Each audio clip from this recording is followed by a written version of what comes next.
Bonjour à toutes et à tous et bienvenue sur les News de Noon. Aujourd'hui, oui, c'est la rentrée avec un trophée. Et oui, fini les matchs de pré-saison où on a pu monter crescendo vers quelque chose de bien, de maîtrisé. Là, ce match-là de finale de la Super Cup de l'UEFA qui opposait le vainqueur de la Ligue des Champions au vainqueur de l'Europa League. Du coup, Real Madrid contre Francfort, un bon match. Un match qui était très serré première mi-temps où on a vu le Real Madrid maîtriser quand même son sujet, être serein, mais quelques rares attaques quand même de Francfort ont pu créer un petit peu d'occasions pour cette équipe-là, des occasions qui ont été arrêtées par notre gardien Thibaut Courtois qui a très bien joué d'ailleurs sur les rares fois où il aurait pu peut-être avoir un face-à-face, il a arrêté les tirs, il était présent, il a bien... Quand les défenseurs se loupaient, il était présent. Même si les défenseurs ont très bien joué. On a vu une belle défense, on a vu Militao revenir à son... peut-être pas plus haut niveau, mais très haut niveau. Un Carvajal qui était présent et bien. On a vu un Toni Kroos qui était plutôt serein sur les passes, sur les actions. Un Mendy très bon pour monter, qui doublait Vinicius. C'était vraiment, il a mis de l'impact physique. On voyait que Mendy, c'est vraiment un joueur important, c'est un joueur solide qui arrive à faire un peu de magie des fois quand il est en 1 contre 1 avec des passes où on se demandait avec les jambes comment que ça allait se passer. Ça passe entre les jambes, c'est paf. Et une bonne passe bien précise quand même. C'est du travail propre. Hein. On voit que les joueurs de Francfort ont quand même la pression des défenseurs, hein, parce que quand tu vois Militao, Carvajal ou Casemiro qui commencent à revenir à toute allure vers le joueur de Francfort, ils préfèrent soit passer un joueur, soit lâcher son ballon parce que on sait qu'il y aura un duel physique et il venait de prendre un gros score contre le Bayern, donc je pense que ça devait jouer aussi mentalement, même si le Real Madrid venait d'une pré-saison où ça monte en régime, on voit un gros Real Madrid. On voit un gros Real Madrid avec un bon milieu de terrain, Casemiro, Kroos, Modric. On voit en attaque un Vinicius qui tente des choses, un Benzema qui est vraiment là pour diriger l'équipe, pour au moment où l'équipe va un peu moins bien, redonner des consignes, demander à Alaba de monter, de moins passer vers les ailes, mais plus essayer de percer en profondeur. On voit un Valverde qui fait des grosses courses, mais alors intense, hein, mais ce joueur-là m'étonne parce que autant il est là pour accélérer, pour tracer, pour faire des centres et tout, autant il refait des retours défensifs, mais alors je le vois courir à toute allure en mode non mais de toute façon j'ai faim, il y a de la bouffe au bout et le ballon c'est la bouffe, donc ouais, non, on voit un joueur mort de faim, un joueur qui en veut, ça c'est vraiment très beau, c'est vraiment très bien. Et moi j'aime voir ce genre de joueur se donner à fond, ne pas s'économiser, mais vraiment faire des efforts. Et des fois c'est lui qui crée la bonne défense. Hein. Il revient en mettre un pied, un tacle. Casemiro vraiment très bon, Mendy aussi. Les tacles de Casemiro, on n'en parle pas, même de Militao qui sont vraiment des fois, on se demande s'ils vont le tenter, et ils le tentent, et ils jouent bien, même Casemiro, des fois, qui dit non, au banc, j'ai touché le ballon, hein, vous voyez, j'étais propre. Et oui, c'est vrai que malgré aussi des fois l'excès d'engagement, on voit qu'il touche bien ce qu'il veut toucher, on voit pas de faute sale, on voit quand même une bonne équipe, on voit une envie, on voit un jeu, on voit un esprit, et c'est vraiment ce qu'il y a à retenir pour le Real Madrid, c'est que c'est vraiment très bon pour l'avenir en fait. C'est vraiment un trophée, c'est un trophée en plus, oui, parce que il y a eu des face-à-face contre Courtois. Courtois les a gérés. Courtois a réussi, malgré que la défense, comme je disais au départ, quand la défense se trouvait un peu à arrêter sereinement les tirs. Maintenant, le Real a marqué aussi assez rapidement, hein, assez rapidement en première mi-temps.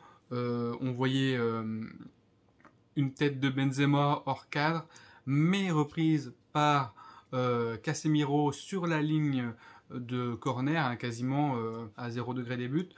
alors que Trapp allait essayer de chercher le ballon ou je ne sais quoi. Je ne sais pas pourquoi il est allé. Je pense que il croyait peut-être que Casemiro allait la remettre dans le but ou je sais pas. Mais Casemiro l'a remis euh, en jeu vers le point de penalty et Alaba a réussi à la mettre. Il y avait un but vide, donc bravo hein, à cette équipe de cette donnée, parce qu'on voyait la fin de Casemiro quand il est allé chercher le ballon en hauteur sur la reprise de la tête de Benzema pour pouvoir la remettre à Alaba et magnifique, magnifique. Ce but-là est vraiment beau.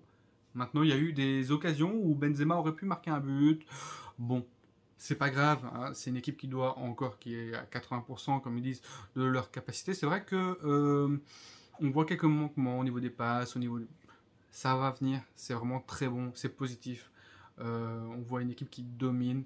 La deuxième mi-temps, c'est clairement vu, hein, c'est une domination du Real Madrid. Vinicius qui a essayé de prendre l'ascendant sur les défenseurs, il a réussi. On a vu Karim Benzema de plus en plus à l'aise aussi, et sur un petit dribble de Vinicius qui remet à Benzema. Benzema, cette fois-ci, ne manque pas le cadre hein, parce qu'il est seul, il est seul, il est au point de penalty. Il tire, le gardien est masqué par les défenseurs.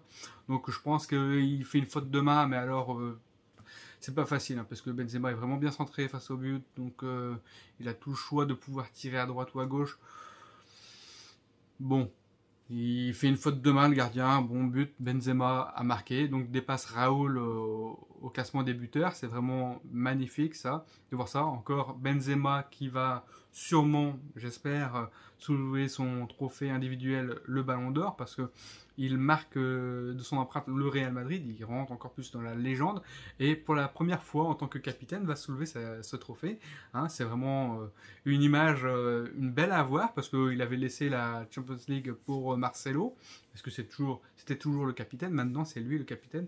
Donc c'est lui qui soulève les trophées en mode vainqueur. Et quand on voit Tchouaméni, Camavinga qui sont rentrés en cours de match, Rudiger aussi, qui sont venus au Real Madrid pour soulever des trophées, même s'ils sont rentrés en cours de match pour reprendre du rythme, le match était acquis, mais pour reprendre du rythme, pour jouer, pour se faire plaisir, et ils sont venus pour soulever des trophées avant tout aussi au Real Madrid, pour apporter leur savoir-faire, pour en emmagasiner de l'expérience, parce qu'il y a des joueurs d'expérience incroyables au Real Madrid qui sont encore là, qui vont transmettre.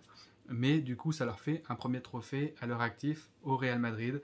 Et c'est vraiment ça aussi qu'il y a à retenir, c'est que ça commence, on enchaîne. Voilà. C'est vrai que le Santiago Bernabéu en Champions League, maintenant, ça va devenir un enfer. Parce que c'est vrai que les adversaires qui peuvent être sûrs d'eux-mêmes vont se dire peut-être que même à 2-0, le Real Madrid, s'ils sont partis sur la même lignée que l'année dernière, ils peuvent renverser tout. Et voilà. Et ces joueurs-là, ils ont besoin mentalement de savoir que tout peut se passer. Tout peut se passer, rien n'est perdu, tout est toujours acquis. Là, c'était un match maîtrisé de bout en bout par le Real Madrid, donc il n'y a pas eu de retournement de situation. Ça aussi, ça fait du bien de voir ça, même si c'est qu'un début, même si c'est aussi pour Francfort un peu l'expérience du haut niveau, hein, parce que le Real Madrid ne laisse rien, ne laisse pas de ballon, et sur les rares occasions qui se créent, ils sont réalistes et ils la mettent au fond, même si à la fin du match il y a un net avantage sur les tirs pour le Real Madrid. Normal, le Real Madrid a eu beaucoup plus de possession, beaucoup plus d'impact, beaucoup plus de rythme au niveau de l'attaque, tout simplement avec les flèches, hein, Valverde, Mendy. Je trouve que ce Real Madrid est très intéressant à voir, un très beau match. Francfort a mérité aussi d'être salué, hein. Ils n'ont pas pris un gros score, hein, contrairement à ce qu'on pouvait penser au début du match, parce que le Bayern leur ont mis un carton.